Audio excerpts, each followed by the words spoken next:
বিসমিল্লাহির রহমানির রহিম। আমি মোহাম্মদ সাদাত হোসেন জিম, বরিশাল পলিটেকনিক ইনস্টিটিউট ষষ্ঠ ইলেকট্রনিক্স। আজকে আমরা এখানে আসার কথা না, আমাদের আসার মেইন কারণ হচ্ছে আমাদের সাথে বৈষম্য শুরু করছে বিএসসি ডিগ্রিধারী ইঞ্জিনিয়াররা। তারা বলতেছে আমরা নাকি টেকনিশিয়ান। আরে আমরা যদি টেকনিশিয়ান হই তাহলে বাংলাদেশের গ্যাস খাত, তারপরে শিল্প খাত, রাস্তা, বিদ্যুৎ সবখানে ডিপ্লোমাদের কেন নিয়োগ দেওয়া হয়? ডিপ্লোমা না থাকলে বাংলাদেশের কোনো কিছু থাকতো না। ডিপ্লোমা ছাড়া সবকিছু অচল। বাংলাদেশের যত উন্নত শিল্প কাঠামো করা হচ্ছে, যেমন রূপপুর পারমাণবিক বিদ্যুৎ কেন্দ্র, পদ্মা সেতু, তারপরে মেট্রো রেল, তারপরে কর্ণফুলী টানেল, সব কিছুতে ডিপ্লোমা ইঞ্জিনিয়ারের হাত। কিন্তু বিএসসি ইঞ্জিনিয়াররা তাদেরকে খুঁজে পাওয়া যায় না। বাংলাদেশে এত বড় বড় ডিপ্লোমা ইঞ্জিনিয়ার, বাংলাদেশে এত বড় বড়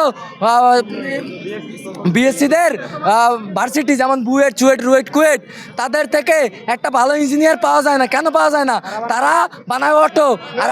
আর আমাদের এত শিল্প কাঠামোগুলোতে আমাদের নিয়োগ করা হয় জাপানের ইঞ্জিনিয়ার, আমেরিকার ইঞ্জিনিয়ার, তারপরে জার্মান ইঞ্জিনিয়ার। কিন্তু বাংলাদেশিরা কেন চান্স পায় না? বাংলাদেশের সড়ক উপদেষ্টা এমনভাবে বলে যে আমরা রাস্তা করতে গেলে একটা বিএসসি ইঞ্জিনিয়ার, আমরা বাংলাদেশের বিএসসি ইঞ্জিনিয়ার পাই না। তাহলে তাদের এই পড়াশোনা তো করার দরকার নাই। তারা নবম গ্রেডে পদোন্নতি, তাদের মেইন পদ হচ্ছে নবম গ্রেড বিএসসি ইঞ্জিনিয়ার। যারা বিএসসি ইঞ্জিনিয়ার, তারা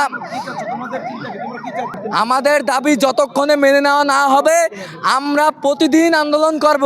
প্রতিদিন আমরা কর্মসূচি সেন্ট্রাল থেকে আমাদের যে কর্মসূচি দেওয়া হবে প্রতিদিন তা বাস্তবায়ন করব। এবং যদি আমাদের এই দাবি অতি দ্রুত মেনে না নেওয়া হয় তাহলে আমরা লং মার্চ টু ঢাকার ঘোষণা দেবো ইনশাআল্লাহ।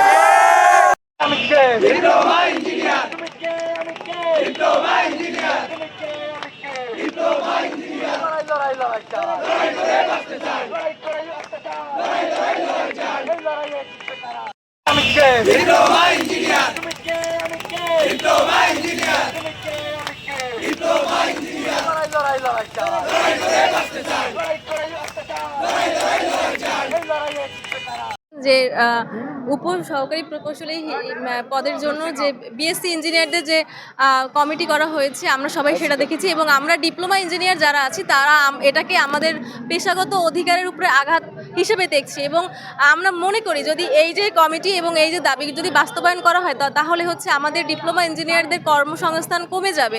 এবং এটা যদি বাস্তবায়িত হয় তাহলে আমাদের কর্মসংস্থান কমার পাশাপাশি প্রশাসনিক কাঠামোতেও দেখা যায় যে বিশৃঙ্খলার সৃষ্টি হবে। তো আমরা অনতিবিলম্বে আমাদের আজকের এই কর্মসূচি থেকে এই যে কমিটি আমাদের তরফ থেকে প্রত্যাখ্যান করছি। এবং আমরা জানাতে চাই যতদিন না পর্যন্ত আমাদের দাবি মানা হবে ততদিন পর্যন্ত আমরা শান্তিপূর্ণভাবে রাজপথে আন্দোলন করে যাব। কারণ আমরা বরাবরই রাজপথেই বিশ্বাসী এবং শান্তিপূর্ণ আন্দোলনে বিশ্বাসী।